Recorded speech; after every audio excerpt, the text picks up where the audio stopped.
Elle passe presque inaperçue. Installée au beau milieu du carrefour de la Porte de Flandre, cette station mesure la concentration en dioxyde d'azote, un polluant produit essentiellement par le trafic routier et le chauffage.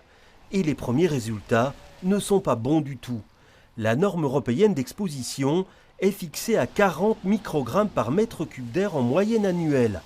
Et à cet endroit, entre juin et septembre, ce seuil a été dépassé à plusieurs reprises. On a constaté ici pendant 2 semaines, on a mesuré et c'est quand même 58 microgrammes par cube mètre, donc c'est un air pas sain. Ici on n'a pas encore une moyenne pour une année, mais on peut déjà voir que si c'est toujours au-dessus de 40, on peut penser que ok, pour une année ça va aussi être au-dessus de 40.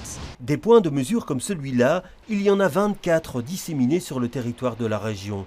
Des dépassements sont constatés à plusieurs endroits, à l'avenue de la Toison d'Or par exemple, mais aussi sur de plus petites artères, comme ici rue Pierce à Molenbeek, une voie étroite qui favorise l'accumulation des polluants. La preuve pour le Braal que les mesures prises jusqu'ici, comme la mise en place de la zone basse émission, montrent leurs limites. L'idée, c'est vraiment de démontrer qu'il y a encore des endroits à Bruxelles où c'est problématique. On espère qu'on y fait quelque chose. Donc c'est de la santé des Bruxellois qui est en jeu. Et donc on veut que la politique prenne ça au sérieux, continue à prendre ça au sérieux et mettre encore des mesures en place. L'opération va se poursuivre jusqu'en juin et s'accompagne d'actions de sensibilisation de la population au danger de cette pollution invisible dont on n'a pas toujours conscience.